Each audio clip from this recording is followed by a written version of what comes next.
Author कहते हैं कि जब मैं बड़ा हो रहा था तो मेरे पिताजी मुझे अक्सर ये बात कहा करते थे कि, और जो मैं आज तक नहीं भूला, कि बेटा जब तुम पैदा हुए थे तब तुम रोए थे और तब हम सब खुश थे, इसीलिए अपनी लाइफ में कुछ ऐसा काम करो ताकि जब तुम मरो तो सारा संसार रोए।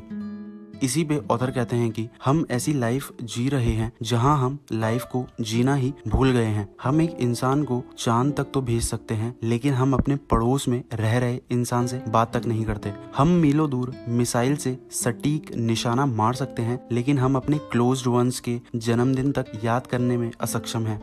अपने बच्चों को बाहर उनकी वेकेशन में विजिट कराने की डेट भूल जाते हैं, लेकिन हम इंसानों ने फैक्स मशीन, हैंडफोन्स, इंटरनेट बना तो लिए हैं एक दूसरे से कनेक्ट रहने के लिए, बट वहीं दूसरी ओर हम अपनों से ही कनेक्ट नहीं बना पाते फोन्स के कारण, क्योंकि हम फोन में ही लगे रहते हैं। हमें ह्यूमैनिटी एंड अपने पर्पस से ही टच खो दिया है। आप अपने आप से ही पूछो ना, जब से आपने जन्म लिया है तब से आपने कितने लोगों की लाइफ में इम्पैक्ट डाला है। आपने अपने से आगे आ रही जनरेशन की लाइफ में क्या ऐड किया है, क्या इम्पैक्ट डाला है नेक्स्ट जनरेशन में, और आप क्या लेगेसी छोड़ जाओगे मरने के बाद अपनी नेक्स्ट जनरेशन के लिए। अगर आप लाइफ में एक्ट नहीं करोगे, मीन्स अगर आप लाइफ में एक्शन नहीं लोगे, तो लाइफ आपके लिए एक्शन नहीं लेने वाली, बल्कि वो और टफर होती जाएगी विद पासिंग टाइम। दिन हफ्तों में तब्दील होंगे, हफ्ते महीनों में, और महीने साल में कब तब्दील हो जाएंगे आपको पता भी नहीं चलेगा। और आपके पास अगर रह जाएगा कुछ करने के लिए तो वो होगा सिर्फ अफसोस। अफसोस कि मैंने कुछ क्यों नहीं किया और एक्शन क्यों नहीं लिया। जब जॉर्ज बेनवर्ड से पूछा गया उनके डेथ बेड पर कि अगर आपको लाइफ दोबारा जीने का मौका दे तो आप क्या करना चाहोगे, उन्होंने कहा, मैं वो इंसान बनना चाहूंगा जो मैं बनना चाहता था और बन ना सका। ऑथर कहते हैं कि एज ए स्पीकर मैं अपना 80% टाइम कॉन्फ्रेंसेज में बिताता हूँ और शहर से शहर फ्लाई भी करता हूँ कॉन्फ्रेंसेज में शामिल होने के लिए। और मैं लीडरशिप, बिजनेस से रिलेटेड अपनी इनसाइट कॉन्फ्रेंसेस में आए लोगों से शेयर भी करता हूँ। वो सब डिफरेंट डाइवर्स ऑफ लाइफ से आते हैं, लेकिन उनके जो क्वेश्चन होते हैं, उनके जो सवाल होते हैं, वो सेम ही होते हैं कि हम अपनी लाइफ में ग्रेटर मीन्स कैसे फाइंड करें, हम अपनी लाइफ में हम क्या करना चाहते हैं वो कैसे फाइंड करें, हम मैन ऑफ द मीन्स कैसे बने, हम अपने काम से लॉन्ग लास्ट कंट्रीब्यूशन कैसे क्रिएट करें और कैसे अपनी लाइफ को एंजॉय करें ताकि इससे पहले देर हो जाए। मेरा आंसर उनको हमेशा से ही ये रहता है कि अपनी कॉलिंग फाइंड करो। मुझे बिलीव है कि हम सब में कुछ ना कुछ खास बात है जो हमें दूसरों से अलग बनाती है। उस टैलेंट को परस्यू करो, क्योंकि हमारा पर्पस कुछ अलग ही सर्व करने का है, add value to lives around us. अपने पर्पस या पैशन को फाइंड करने का ये मतलब नहीं है कि आपको जॉब छोड़ देनी है और वो काम छोड़ देना है जो भी आप अभी कर रहे हो। इट्स सिंपली मीन्स आपको अपने अंदर की आवाज को फॉलो करना चाहिए। आपको अपने आप को और अपने फोकस को ज्यादा लाना पड़ेगा उस काम में जिस काम में आप बेस्ट हो। इसका ये मतलब है कि आपको किसी का वेट नहीं करना होगा वो काम करने के लिए जो आप करना चाहते हो, जिसकी आपको डिजायर है। जैसा कि महात्मा गांधी जी ने भी कहा था, be the change that you wish to see most in your world.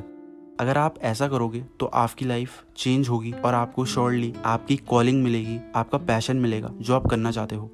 इससे एक एस्पेक्ट ये भी निकल कर आता है कि आपको अपने गोल के प्रति समर्पित रहना होगा। कोई क्या कह रहा है और कोई क्या नहीं कह रहा है, don't pay attention, kindness practice करो, किसी के बारे में गलत मत सोचो, क्योंकि नेचर का रूल ही है कि अगर आप मेहनत करोगे तो नेचर भी आपकी मदद करेगा। आपको सिर्फ अपने और अपने गोल के बारे में सोचना है। आपको अपने गोल के प्रति सेल्फिश बनना होगा इन अ पॉजिटिव वे में।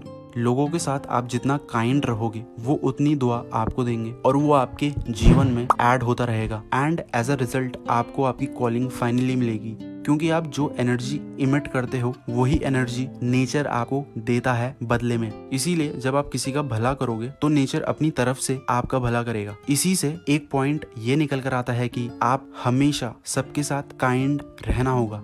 अपनी डेथ बेड पर एल्डस हक्सली ने अपनी लाइफ को 7 लर्निंग में समड अप करते हुए कहा कि हमको सबके साथ काइंड होने की जरूरत है। ये वो काइंडनेस है जो हमारे इस ग्रह में रहने का रेंट है। जैसे कि हम किसी घर में रहते हैं तो हम उसका रेंट पे करते हैं, वैसे ही हम इस ग्रह में रह रहे हैं तो हमको उसका भी रेंट पे करना होता है in the form of kindness. सबके साथ काइंड रह के, काइंड बिहेव करके, in order to live a truly fulfilling life हमको कुछ ऐसा करना चाहिए कि हम फोर फ्रंट में आ जाएं, स्पॉटलाइट हमारे ऊपर आ जाए।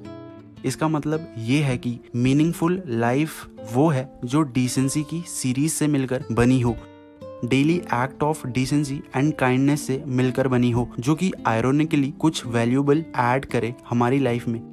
जो भी हमारी लाइफ में एंटर करता है उसके पास हमारे लिए कुछ ना कुछ लेसन्स होते हैं टीच करने के लिए, और स्टोरी होती है बताने के लिए, कर्टसी उनको शो करने की, ताकि हम इवॉल्व्ड पर्सन के जैसे इमर्ज्ड हों उनके सामने।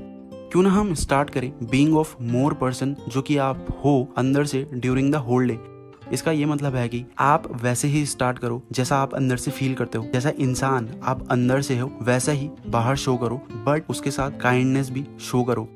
वो करो जो तुम कर सकते हो अपने सराउंडिंग वर्ल्ड को इनरिच करने के लिए। ऑथर कहते हैं कि मेरे ख्याल से अगर आप दिन में एक बंदे या बंदी को स्माइल कराते हो तो आपका वो दिन सफल बन गया, तो वो आपका दिन वर्थवाइल हो जाता है। काइंडनेस वो रेंट है जो हम पे करते हैं अर्थ में रहने के लिए, जो जगह हमने ऑक्यूपाई की है उसके लिए।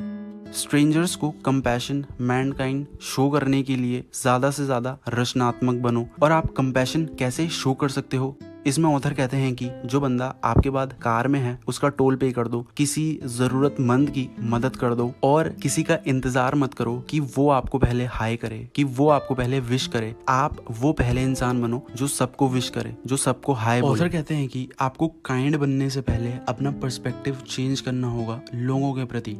इसका ये मतलब है कि अगर आपको गुस्सा भी आ रहा है तो भी आप काइंड ही हो किसी के प्रति। नहीं, ऐसा नहीं करना, क्योंकि काइंडनेस ना अंदर से आनी चाहिए। अगर आपके साथ किसी ने गलत भी किया है और फिर भी आप बोल रहे हो चलो छोड़ो यार जाने दो, तो ऐसा भी नहीं करना। उसकी नजरों में आप बेवकूफ साउंड करोगे। तो इससे रिलेटेड नेक्स्ट पॉइंट ये है कि ऑथर कहते हैं अगर आपको डिफिकल्टी फील हो रही है, अगर आपको अपना पर्सपेक्टिव चेंज करने में मुश्किलात का सामना करना पड़ रहा है कि हम अपनी करंट सिचुएशन से कैसे निकलें, तो इससे रिलेटेड एक ये स्टोरी है। एक बार एक आदमी को एक सीरियस बीमारी के चलते हॉस्पिटलाइज्ड किया जाता है। उसे रूम में शिफ्ट किया जाता है। उसकी चारपाई के सामने दूसरा मरीज ऑलरेडी आराम कर रहा होता है।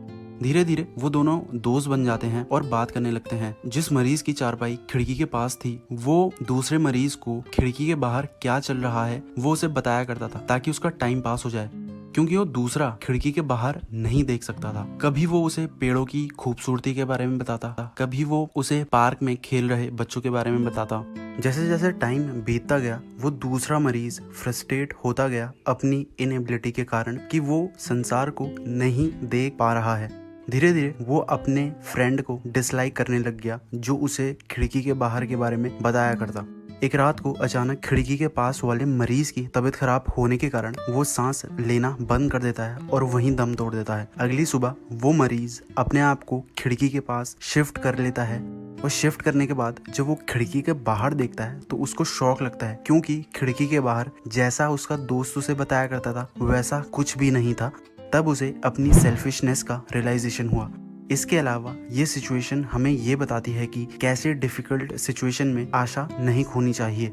हमें अपना पर्सपेक्टिव चेंज करना चाहिए चीज़ों के प्रति। हम इस प्लेनेट में बहुत कम टाइम के लिए हैं, सो आपको पता होना चाहिए कि कैसे लाइफ को एंजॉय किया जाए एंड सेवर द प्रोसेस। दोस्तों मेरा नाम सौरभ है। Thanks for watching.